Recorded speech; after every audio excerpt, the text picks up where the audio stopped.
A happy Sunday. Welcome to my world of fun and inspirational content on today. This is my baby from the other night. I was interrupted because of my shortage in storage. My storage is a lot better today, so I shouldn't be cut off. Um, for those of you all who were not watching that video or have not watched the video even since then, this is my new doll from my daughter, my youngest daughter. She blessed me with this for Mother's Day. I was recording and the last 4 minutes or 5 minutes of that video was cut off. What I was about to tell you all that you all didn't hear, I was talking to myself and didn't realize until the video was over with. Um, this does anatomically correct. I did get that much out. She does have a magnetic pacifier. I got that much out. What I didn't get out was these type of dolls I like to do a lot of role play with. I look forward to maybe even doing some role play with me giving her a bath, me washing her hair. You know, I like dolls like that for that reason. Um, and she's just a cute doll. She has beautiful eyes. She has beautiful eyelashes. This smile is just so realistic and just big. I mean, it reminds me of we'll say a 2 or 3 month old baby that's really, well, maybe 4 or 5 months when the smile gets this big. When they really aware of you tickling them or making these little funny faces, and they just start cracking up. My little grandbaby is 3.5 years old, and she is still a bowl of sunshine when she smiles, or when she laughs, or when she's in a playful mood. I just love it, love it. Well, she surprised us the other day. She called this baby doll a baby. And she has seen so many of my dolls and never, I'm not going to say she never paid attention to my dolls, but she never actually called any of my dolls a baby. Even my reborn dolls that looks like a real child, she has never came right out and said it. Maybe she thought it, but she didn't say it.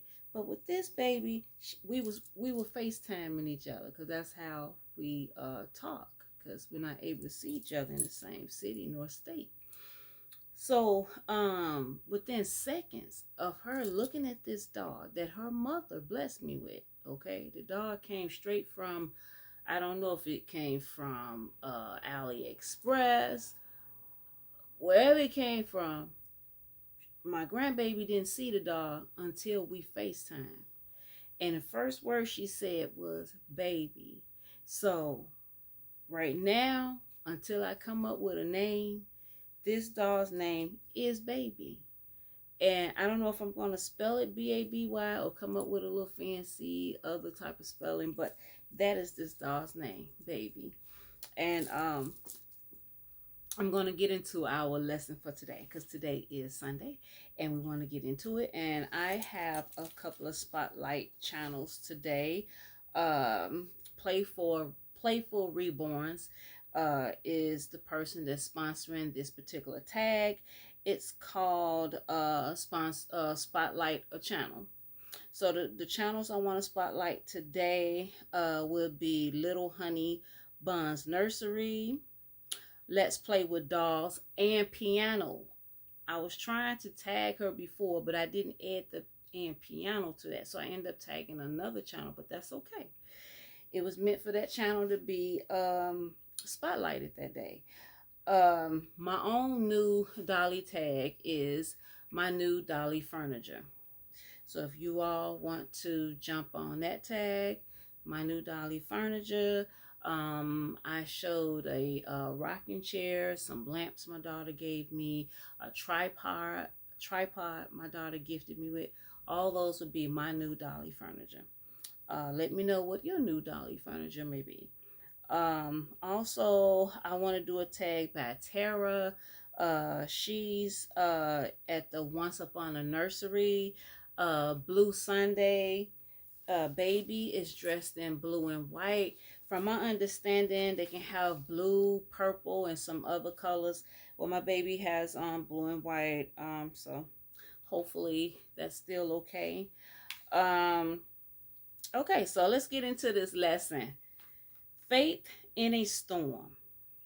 This lesson is out of my devotion book, and I've done inspiration lessons out of this before. This devotion book is based on the words of Jesus. This is Jesus' words, what I'm about to read now. Where is your faith? He asked his disciples. In fear and amazement, they asked one another, who is this? He commands even the winds and the water, and they obey him. And that can be found in the book of Luke, the 8th chapter and the 25th verse. It was a beautiful day when they got into the boat and set out for the other side of the lake. The water lay still and blue, and the distant green hills of Galilee shimmered in the midday sun. The wind filled the sail, and the water beat rhythmically against the side of the boat, and Jesus slept. Suddenly, a violent stormy wind broke across the lake, and the little boat began to rock violently from side to side. Water washed over the sides, and the boat began to fill rapidly. The disciples thought that they would die in the vicious storm, but Jesus still slept. So they shook him awake, shouting, "We're going to drown." Jesus got up, rebuked the wind, and admonished the waves. Suddenly, everything became still. The waves subsided. The wind dropped, and peace and quiet reigned. Perhaps Jesus was so tired that he didn't even wake up when the storm broke. Or perhaps his inner peace and calm allowed him to sleep in the midst of the storm. And then Jesus asked them, where is your faith? Here we find the key. If you know who you are, to whom you belong, and who holds you firm in his hand, then the worst storm will simply be a test of your faith. Do we become fearful and unsure in the turbulence of life and cling desperately to the sides of our lifeboat? Remember that just as we think we will not get through the storm, we once again hear the voice of Jesus saying, where is your faith? Then we fall to our knees, look into his loving eyes, and confess our unbelief. After all, he promised that he is in control and he holds us in his hands. May God add a blessing to the reading of that lesson. Where is your faith? I started a testimony. I don't know if it was last Sunday or the Sunday before. And I was talking about a near drowning experience that God delivered me from, because I'm still here to tell my story. Well, one of the comments that day, somebody asked me to one day go into the details of that testimony, because I kind of touched bases, but I didn't talk about the whole thing. Well, we are 8 minutes into this video, so I'm going to try to take 3 minutes to fill in the areas that I didn't talk about. In the beginning of that day, my son-in-law had a little brother, still does have a little brother, but at the time the little brother was 10 years old, and I didn't want him to go along with us to Night Action Park. It was a water amusement park. I wanted to just be free, and everybody else were teenagers and grown, and but the little boy wanted to come with us. And the reason why I didn't want to take the little boy is because I knew that the older kids will want to do whatever they want to do and not be bothered with the little boy. So I had nothing against the little boy. Other than that, he was a sweet young man, always have been sweet, honorable, respectful, well raised by his mom, amen, and his grandmother. And so it was nothing personal against the child. Well, anyway, I had mercy on him, because he really wanted to come along with us. So, excuse me. Oh, I am hot and thirsty. So I brought the baby with us, and I wasn't surprised. The child was stuck with me, just like what I thought. The older kids ran off, and the 10-year-old was with me. Um, I am not a swimmer, but I love water. I love to play in water. So I got one of those little floaters, the little round floaters, remind me of a donut. And I got in one of those, and he knew how to swim though. And we stayed in a shallow area, and I got a little excited. The water was feeling good, and we was in the pool that was called the Wave, which was probably, I don't know, maybe 7 feet, something like that. So we ventured out into the deeper waters, which would have been 7.5 feet, something like that. And every so often, the wave would speed up, and it would cause the water to probably become even deeper because the waters would stir up, and it would kind of, I'm not really expressing that, but if any of you all know what I'm talking about, how they have this automated system where they stir the water up, and people get excited because it gets to bubbling a little bit, and I mean it feels really good. And I completely forgot that I did not know how to swim at all, and that this floater was keeping me afloat. Anyway, I moved a certain way, and I went through the float, and I went under just like that. Have you all watched the movie The Titanic? What I saw next reminds me of the movie Titanic. I was under the water. I could see people's legs, arms. People was having a good time. They were having a very good time. They was kicking, they was swimming. I could have tried to get somebody's attention. I could have tapped on somebody's foot, somebody's knee, somebody's arm.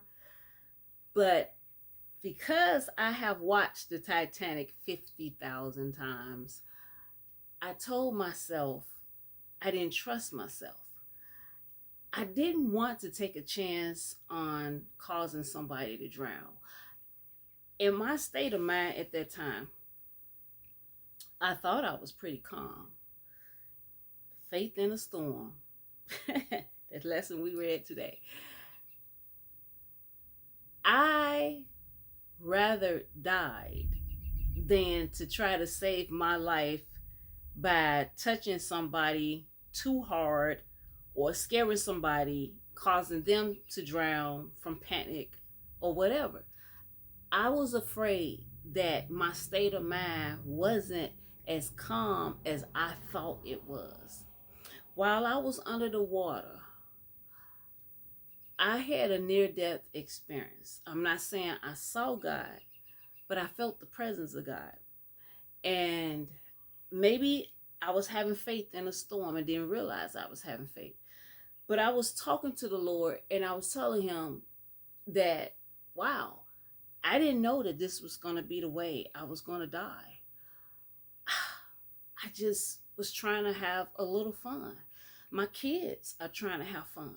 I said, Lord, help my kids to forgive me for drowning, for ruining not only their moment, but their lives, to leave them early. Because I had teenagers, I had a couple of grown kids, but they had just got grown. And my oldest daughter, she was like in her early 20s herself. So like I said, everybody had just got grown. They wasn't fully grown. And even though when my mother died, that was pretty much our ages too, except for my oldest sister and brother. They were in their early 30s. So I was like, wow, history is repeating itself. My mother died at the age of 51. And at that time, I was about maybe 45-ish, 40, 44, something like that. And I said, wow, Lord. But I had accepted that I was going to die. Um, that's why I say I don't know if that was necessarily having faith or not, because I really had accepted my fate. I wasn't even fighting it, because I was not going to try to grab on to nobody's legs, arms, feet. I was not going to do it. The little boy that was with me, that he knew that I was under the water, because he was with me when I went under the water. He's the only person that knew I went under the water. Thank God I had him with me. Well, he came under the water and he was grabbing me. He was 10 years old. He was trying to save me. My weight was too much for a 10-year-old to handle. I said to myself, Lord have mercy, if this child don't stop trying to save me, he's going to drown and his mom is going to kill me twice. That's what I said. Before I knew it, he did give up. And he said, I'm going to get you some help. Don't panic. Do you really hear people talking under the water? I don't know. I heard him. This is my testimony, my experience. He went back up. It seemed like it was some time that went by. And I learned later it was some time that went by, because the lifeguards didn't believe him. He had to convince them there was a woman under the water drowning. Okay? Before I knew it, I felt a whoosh, whoosh on both sides of me. It was two lifeguards. I believe it was a male and a female. And they were young. They were like young people, teenagers, maybe very early 20s. And they didn't have to resuscitate me. I was able to walk off the scene. I was able to rest. I was more like, you know how you just be in shock a little bit, just have to kind of relax, calm down. But other than that, I didn't need no medical treatments or anything like that. And so that's my testimony with that. A couple of years later, I noticed that for a couple of years after that situation, it was easy for me to choke. I have to be careful when I'm eating. Not to be talking and drinking something, or talking and eating something, because it seemed like I choke now. And I don't know if it was some water that got in my lungs indeed, but wasn't enough to knock me out or for them to have to pump out of me. But somehow the water did still get in my lungs, because I was under the water. People ask, well, how long were you under the water? I'm telling you, it was a miracle. I had to be under that water at least 5 minutes. It was probably the longest 5 minutes of my life, but it was at least 5 minutes, probably longer. Because everything I discussed with you took place, and then some. It was a couple of other thoughts I had with the Lord. I mean, I had time to talk to God. I had time to do all of that under the water. The little 10-year-old had time to come down to try to save me and to decide he was going to go back up and get help. He had time to try to convince 2 lifeguards that I was under the water. Like, comment, subscribe, y'all. Hit that notifications bell. Do it right now if you haven't, please. Thank you. So he had time to do all of that. And they still had time to come and get me. We're talking about faith in a storm, y'all. Faith in a storm. Whoa. I didn't get angry with God when I was under that water. I had a repenting heart. I was like, Lord, forgive me of my sins. If you finna take me right now, because I'm not finna try to save my life by grabbing nobody's legs, feet, and arms to save myself and end up taking a chance on killing somebody else. So that was faith in a storm, because many of us would have took that chance to grab on somebody to save our own lives. But I said, no, I'm not going to do that. No, I'd rather die in this storm myself than to take a chance on hurting somebody else to save my own life. And God knew. He judged my heart on that. He knew I meant that. He knew I meant that. My last prayer to the Lord before I even thought that I would be saved was to comfort my children. Help my children to forgive me for leaving them so young and so suddenly. Forgive me, comfort them. I was more concerned about others than I was myself.